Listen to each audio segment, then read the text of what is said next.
এই করতে পারবা বলে যেমন বিশ্বাস করেছি সেই অনুযায়ী কাজ হচ্ছে, সেই ফল ভোগ করছি আমরা আর্থিক স্বাধীনতার ঘাটতি নিয়ে। এমন অবস্থায় পিপিআই এই আর্থিক স্বাধীনতা দিতে চলেছে ভারতবাসীর বুকে, যে আপনারা যদি আসেন আমাদের ঘরে 1000 দিন, যদি আপনার মাত্র ডাক্তারদের সন্তানের মাত্র 1000 দিন লেগে রাখুন, আপনারা প্রত্যেকে আর্থিক স্বাধীনতা লাভ করবেন। তাহলে পিপিআই কিসের কাজ করছে? তাই এলআইসি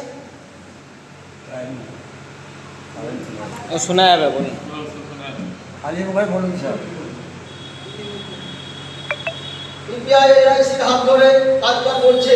এলআইসি সম্পর্কে নাম শুনেছেন? যারা যারা শুনেছেন হাত তুলুন।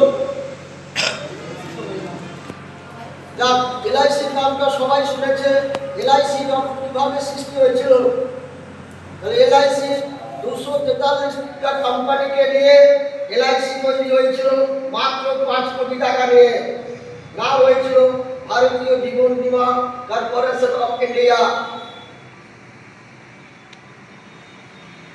সেই এলআইসি আজকে বর্তমানে 4টা চ্যানেল বিজনেস করছে। সেই 4টা চ্যানেলের মধ্যে আমরা হয়তো 2টো নাম জেনেছি, আর 2টো নাম আমরা জানতে পারিনি। স্যাররা আছেন, বিস্তারিত সম্পর্কে আপনাদেরকে অবগত করবেন। তাই এই কোম্পানির যিনি মঞ্চে আছেন, অ্যাডিশনাল ডিরেক্টর মিস্টার তুফান বাবুকে আমার তরফ থেকে আন্তরিক শুভেচ্ছা, সংগ্রামী অভিনন্দন। ওনার জন্য আপনাদের কাছ থেকে একটা জোরদার হাততালি আবেদন করছি। যার হাত ধরে আমি পিপিআইতে এসেছিলাম, সেই mister company founder mister Bappa Laha, ওনাকে আমার তরফ থেকে শুভেচ্ছা, আন্তরিক ভালোবাসা, সংগ্রামী অভিনন্দন। ওনার জন্য একটা জোরদার হাততালি। মিস্টার বাপ্পা লাহা কোম্পানির ফাউন্ডার আমাদের এই খিরপাইতে ছুটে এসেছেন, যাতে খিরপাইবাসীর আর্থিক স্বাধীনতাটা সুদৃঢ় হয়। শুধু এই খিরপাই নয়, সারা ভারতবর্ষে কিন্তু ছুটে চলেছে আর্থিক স্বাধীনতা দিতে। তাই এর জন্ম হয়েছিল 2023 14 আগস্ট। এরা সৃষ্টি হয়েছিল ভারতবাসীর মুখে আর্থিক স্বাধীনতা দিতে হবে। আজকে সেই 2023 ও 14 আগস্ট থেকে আজকে 2025 21 আগস্ট পদার্পণ করছে। আমি লক্ষ্য করে দেখেছি যে দ্রুত গতিতে পিপিআই এগিয়ে চলেছে। আজকে এই হলঘর ভর্তি হয়ে যেত, যা অবাক হয়ে যেত। হয়তো কোনো কারণে তারা আসতে পারেনি। আমার তরফ থেকে ওনাদেরকে অভিনন্দন জানাই, আন্তরিক ভালোবাসা। আজকে যে আপনারা এখানে পৌঁছেছেন, আপনাদের জন্য আরো আপনাদের বন্ধুরা পথে অপেক্ষা করছে, তারাও আসবে। তাই পিপিআইটা কি, পৃথিবীতে এত কর্ম থাকতে পিপিআই যে কেন কাজটা করব, কিসের জন্য করব, কারণটা কি, করলে কি জায়গাটা লাভ হবে না ক্ষতি হবে?